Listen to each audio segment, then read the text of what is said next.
Hi everyone, आकाश दिस side. So आतापर्यंत AWS S3 मध्ये आपण एवढे सगळे टॉपिक बघितलेले आहेत की what are S3 buckets and objects. त्याच्यानंतर आपण स्टोरेज क्लासेस बघितले. देन आपण एक स्टॅटिक वेबसाईट होस्ट करून बघितली S3 बकेटवरती.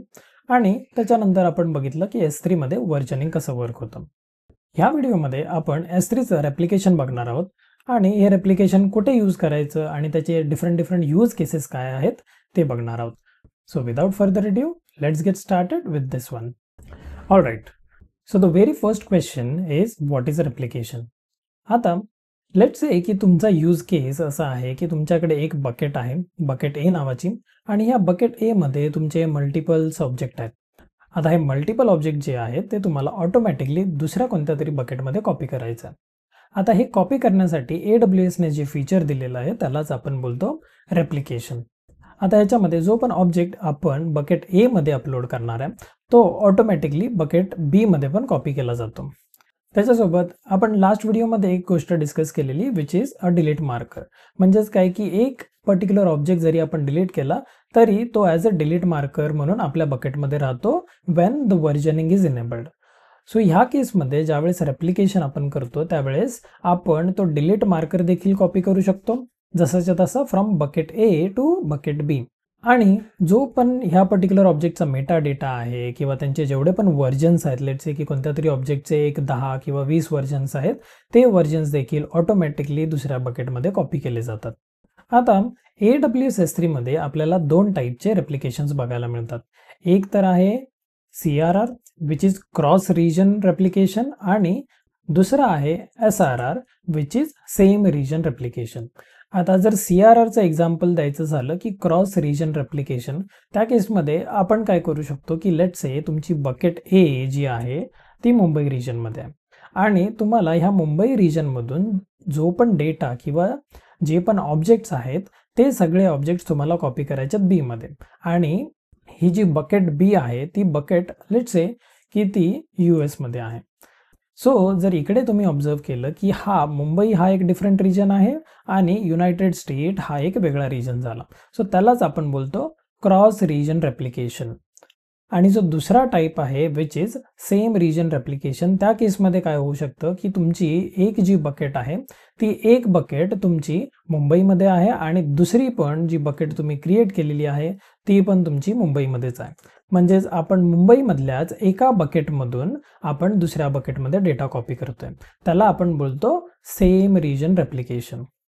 आता हे रेप्लिकेशन आपल्याला कोणकोणत्या गोष्टींसाठी कामाला येतं. फर्स्ट म्हणजे जर समजा की तुम्हाला तुमच्या बकेटचा जर बॅकअप घ्यायचा आहे, for example for some reason जर ह्या पर्टिक्युलर रिजनमध्ये जर काही इश्यू झाला, सो त्या टाईमला आपली ॲप्लिकेशन जशीच्या तशी चालावी त्यासाठी आपण दुसऱ्या पर्टिक्युलर बकेटमध्ये त्याचा एक बॅकअप घेऊन ठेवतो. त्याच्यासोबत लेट्स अज्युम की तुमची जी ॲप्लिकेशन आहे ती इंडियामधले पण युजर्स यूज करतात आणि US मधले पण युजर यूज करतात. सो त्या केसमध्ये इट इज ॲडवायजेबल की तुमचा जो पण डेटा बकेटमध्ये स्टोअर होतोय ती पर्टिक्युलर बकेट त्या पर्टिक्युलर युजर्सच्या जवळ असेल. म्हणजेच काय की इंडियामधले जेवढे पण युजर्स असतील ते युजर्स ह्या पर्टिक्युलर मुंबई रिजनमधल्या बकेटमधून डेटा घेतील किंवा इथे डेटा अपलोड करतील आणि जे US मधले आहेत ते US मध्ये जर आपण एखादी बकेट क्रिएट केलेली आहे त्या बकेटमधून तो डेटा रीड किंवा राईट करतील. सो दॅट जे ऑपरेशन असेल डेटा सेव्हिंगचं आणि डेटा रिट्रीव्हिंगचं ते पण खूप फास्ट होतं. म्हणजेच काय की परफॉर्मन्स ज्यावेळेस आपल्याला हवा असेल आपल्या ॲप्लिकेशनचा एका रिजन स्पेसिफिक, त्यावेळेस आपण हे रेप्लिकेशन यूज करू शकतो. नेक्स्ट यूज केस आपला जो आहे दॅट इज कंप्लायन्स. आता या कंप्लायन्समध्ये काय असतं की लेट्स से की इंडिया ॲज अ कंट्रीने डिसाईड केलं की त्यांचा जो पण युजर्सचा डेटा आहे जर तो सेन्सिटिव्ह डेटा असेल तर तो कंट्रीच्या बाहेर कुठल्याही क्लाउड एन्व्हायरमेंटमध्ये स्टोअर झाला नाही पाहिजे. फॉर एक्झाम्पल इकडे जर US बकेट जर आपण यूज केली तर ते अलाउ नसणार. सिमिलरली US साठी पण जर समजा असे काही रूल्स किंवा रेग्युलेशन जर असतील की US कस्टमरचा जो पण डेटा आहे तो US स्पेसिफिक बकेटमध्ये स्टोअर झाला पाहिजे, त्या केसमध्ये जर आपल्याला बॅकअप घ्यायचा असेल तर आपण सेम रिजनमध्येच दुसऱ्या बकेटमध्ये आपण आपला बॅकअप घेऊ शकतो. त्यालाच आपण बोलतो सेम रिजन रेप्लिकेशन. आता हे तर झाले S3 रेप्लिकेशनचे यूज केसेस की आपण बॅकअपसाठी यूज करू शकतो, डिझास्टर रिकव्हरीसाठी यूज करू शकतो. त्याच्यानंतर आपल्या ॲप्लिकेशनचा परफॉर्मन्स इम्प्रूव्ह करण्यासाठी आपण S3 रेप्लिकेशन यूज करू शकतो आणि त्याच्यासोबत जर कंप्लायंट किंवा सिक्युरिटी रिलेटेड काही इश्यूज किंवा रेग्युलेशन्स असतील तर ते फॉलो करण्यासाठी देखील आपण S3 रेप्लिकेशन यूज करू शकतो. हे तर झाले use cases, but replication S3 मध्ये यूज करण्यासाठी आपल्याला काय काय रिक्वायरमेंट आहेत ते आपण पहिला डिस्कस करूया. ऑलराईट, सो रेप्लिकेशन जर आपल्याला यूज करायचं असेल तर आपल्याला ह्या सगळ्या कंडिशन्स फॉलो कराव्या लागतं.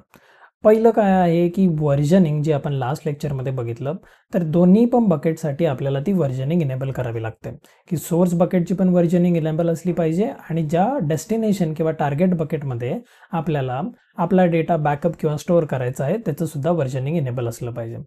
त्याच्यानंतर आहे आयडेंटिटी आणि ॲक्सेस मॅनेजमेंट रोल. सो हे तर ऑटोमॅटिकली क्रिएट होऊन जातं ज्यावेळेस पण आपण रेप्लिकेशन इम्प्लिमेंट करणार आहे त्यावेळेस AWS आपल्यासाठी एक रोल क्रिएट करून टाकतो जेणेकरून सोर्स आणि डेस्टिनेशन बकेट ऑटोमॅटिकली एकमेकांशी कम्युनिकेट करू शकतात. थर्ड आहे की आपली जी सोर्स आणि डेस्टिनेशन बकेट जी आहे ती सेम नसली पाहिजे. म्हणजेच काय की लेट्स से की तुम्ही इकडे एक बकेट क्रिएट केली, सो ह्याच बकेटमध्ये आपण पुन्हा येऊन रेप्लिकेशन करू शकत नाही. सो ज्यावेळेस पण तुम्हाला रेप्लिकेशन करायचं आहे किंवा रेप्लिकेशन इनेबल करायचं आहे त्यावेळेस इट इज एक्सपेक्टेड की तुम्ही डिफरंट डिफरंट यूज करता. त्याच्यानंतर फोर्थ जी रिक्वायरमेंट आहे की क्रॉस रिजन रेप्लिकेशन ज्यावेळेस आपण करतो तर क्रॉस रिजन रेप्लिकेशनसाठी आपल्याला डिफरंट रिजन्स लागतात आणि त्या डिफरंट रिजनमध्ये आपल्याला आपली बकेट क्रिएट करावी लागते. सो बकेट A आपली मुंबई रिजनमध्ये असू शकते आणि बकेट B आपली सिंगापूर रिजनमध्ये असू शकते. आणि जो पाचवा आणि खूप इम्पॉर्टंट असा जो पॉईंट आहे त्याच्यामध्ये असं आहे की ज्या पण ओल्ड फाईल्स असतील त्या ऑटोमॅटिकली कॉपी होत नाहीत. म्हणजेच काय, अज्युम करा की ह्या पर्टिक्युलर बकेटमध्ये तुमचे खूप सारे ऑब्जेक्ट्स ऑलरेडी आहेत आणि तुम्ही रेप्लिकेशन ऑन करताय. त्या केसमध्ये जोपर्यंत तुम्ही रेप्लिकेट एक्झिस्टिंग ऑब्जेक्ट हा ऑप्शन इनेबल नाही करत तोपर्यंत जे ओल्ड ऑब्जेक्ट्स आहेत ते इकडे कॉपी होणार नाहीत. सो ज्यावेळेस पण तुम्हाला S3 मध्ये रेप्लिकेशन इनेबल करायचं आहे so make sure you remember all these 5 options. आता ह्याच्यानंतर दोन इम्पॉर्टंट पॅरामीटर्स जे तुम्हाला अजून लक्षात ठेवावे लागतील, विच इज द कॉस्ट आणि त्याच्यानंतर आहे की डिलीट बिहेवियर काय असतो. ज्यावेळेस पण तुम्ही कोणतीही बकेट रेप्लिकेट करताय त्यावेळेस मेक शुअर की तुमचा जो कॉस्ट आहे तो पण डबल होणार आहे, कारण तुम्ही इकडे पण एक बकेट यूज करताय आणि त्याच्यासोबत दुसरी पण एक बकेट क्रिएट केलेली आहे. सो रिमेंबर वन थिंग की ह्या केसमध्ये तुम्हाला बिल देखील तेवढंच एक्स्ट्रा भरावं लागू शकतं आणि त्याच्यासोबत जो डिलीट बिहेवियर आहे तो पण थोडा चेंज होतो. म्हणजेच काय की लास्ट व्हिडिओमध्ये आपण डिलीट मार्कर नावाची एक गोष्ट बघितली होती. ती डिलीट मार्कर पण जर आपल्याला कॉपी करायची असेल रेप्लिकेशनमध्ये सो तो ऑप्शन पण आपल्याला S3 ने दिलेला आहे. सो प्रॅक्टिकल डेमोच्या टाइमला आपण हा ऑप्शन देखील बघणार आहोत. सो ही तर झाली theory understanding of how the S3 replication works. चला let's go to the S3 console आणि आपण रेप्लिकेशन इम्प्लिमेंट करूया. ऑलराईट, सो मी आहे माझ्या AWSच्या कन्सोलमध्ये. लेट्स गो टू S3 आणि इकडे आपण दोन बकेट क्रिएट करूया. एक क्रिएट करूया मुंबई रिजनमध्ये आणि दुसरी क्रिएट करूया आपण सिंगापूर रिजनमध्ये. म्हणजेच काय की आपण क्रॉस रिजन रेप्लिकेशन आता इम्प्लिमेंट करणार आहे. So I click on create bucket. इकडे मी माझ्या बकेटचं नाव देतो AKGK सोर्स बकेट. बाकीच्या सगळ्या कॉन्फिगरेशन सेम ठेवूया. The only important configuration in replication is bucket versioning. So जेव्हा पण आपण रेप्लिकेशनची गोष्ट करतो त्यावेळेस ही बकेट वर्जनिंग आपल्याला इनेबल करावी लागते. We will create the bucket. आपली सोर्स बकेट तर क्रिएट झालेली आहे. त्याच्यानंतर मी इकडे रिजन चेंज करतो. रिजन चेंज करून लेट सिलेक्ट सिंगापूर आणि सिंगापूरमध्ये आपण एक नवीन बकेट क्रिएट करूया. AKGK destination bucket. बाकीच्या सगळ्या कॉन्फिगरेशन सेम. ह्या बकेटसाठी देखील आपल्याला बकेट वर्जनिंग इनेबल करावं लागेल आणि let's click on create bucket. So आता तुम्ही बघाल की आपल्या दोन्ही बकेट इकडे क्रिएट झालेले आहेत. Let's go to the source bucket आणि ह्या बकेटमध्ये आपण काही ऑब्जेक्ट्स अपलोड करूया.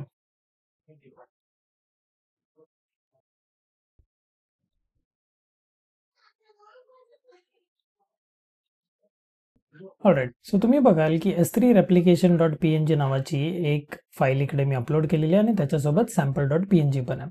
सो आता रेप्लिकेशन जर आपल्याला इनेबल करायचं आहे सोर्स टू डेस्टिनेशन बकेट तर ह्या सोर्स बकेटमध्ये आपल्याला जावं लागतं मॅनेजमेंटमध्ये आणि मॅनेजमेंटच्या अंडर आपल्याला एक रेप्लिकेशन रूल क्रिएट करावा लागतो.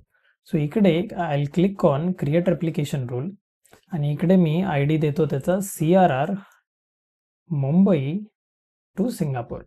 म्हणजेच काय की क्रॉस रिजन रेप्लिकेशन मी करणार आहे मुंबई टू सिंगापूर. हे नाव तुम्ही काही देऊ शकता, मी इथे थोडं डिस्क्रिप्टिव्ह नेम द्यायचा प्रयत्न केलेला आहे. त्याच्यानंतर जो स्टेटस आहे की हा जो रूल आपण क्रिएट करतोय तो इमिडिएटली इनेबल झाला पाहिजे का, तर मला तो इमिडिएटली इनेबल पण करायचा आहे, म्हणून मी डिफॉल्ट जी सेटिंग आहे तीच ठेवली. त्याच्यानंतर इकडे आपल्याला सोर्स बकेट दाखवतंय की सोर्स बकेट जी आहे ती AKGK सोर्स बकेट आहे which is in the region Mumbai.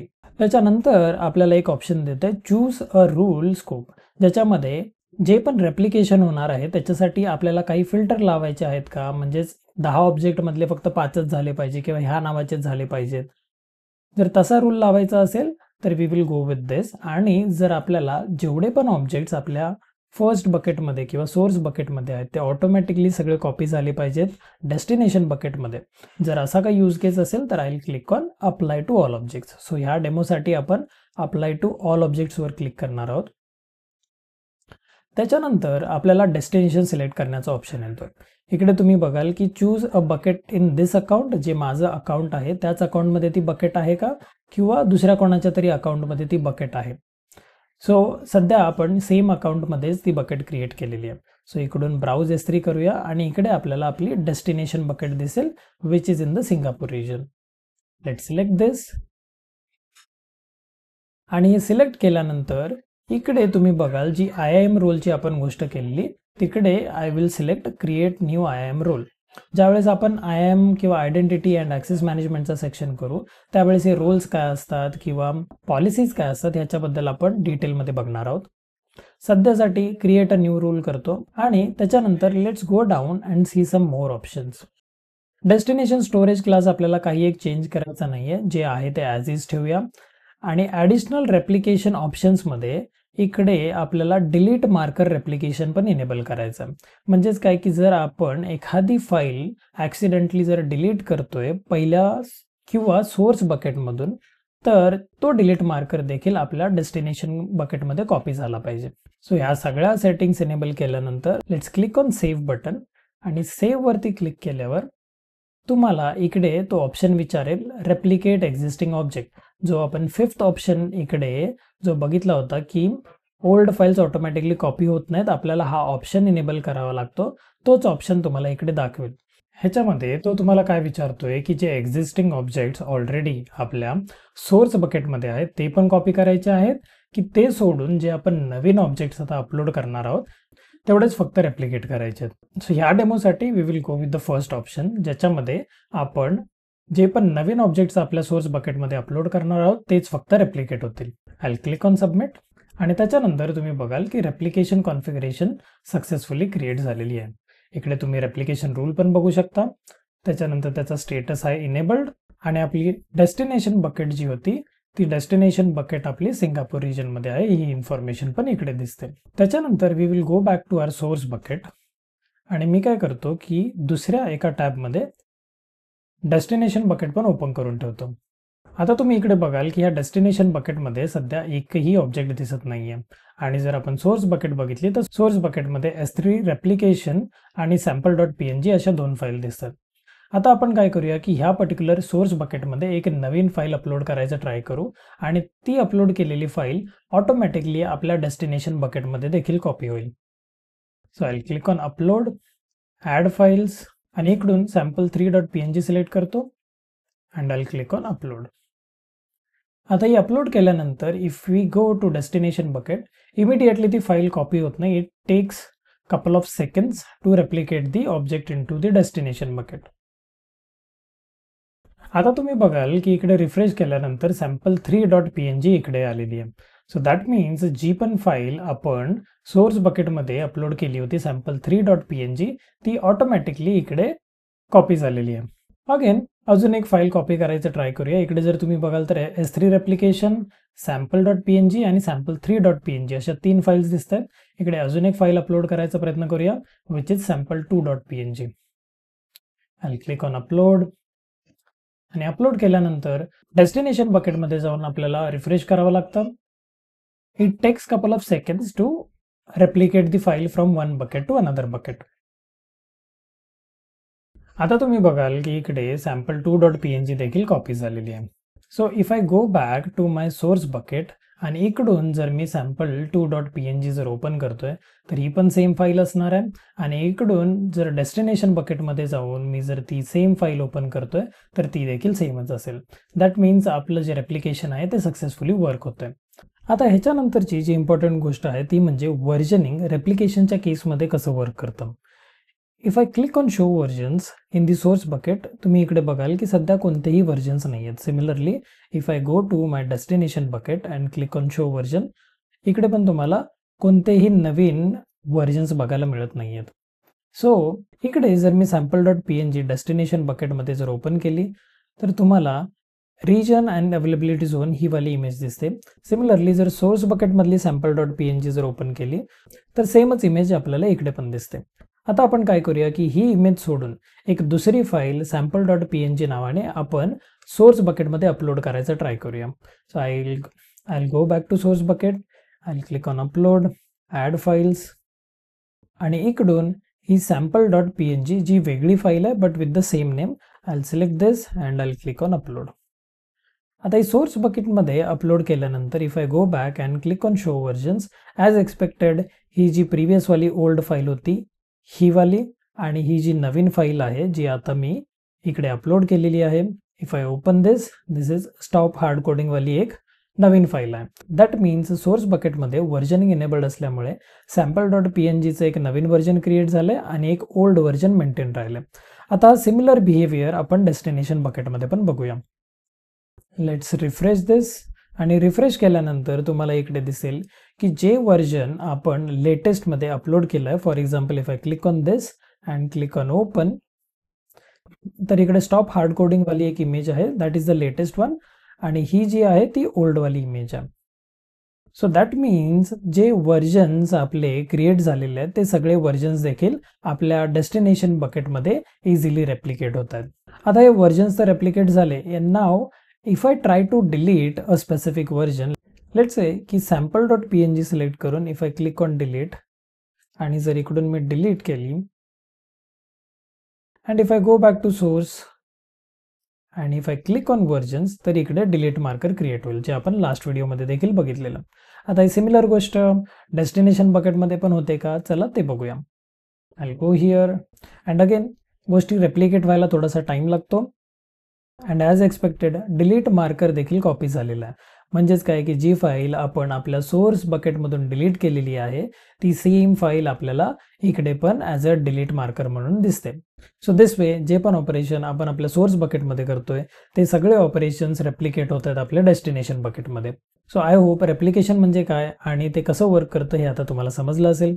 Video आवडला असेल तर नक्की लाईक करा आणि रेप्लिकेशनबद्दल जर तुम्हाला काही डाऊट्स काही क्वेश्चन्स असतील तर make sure you are putting it in a comment section below.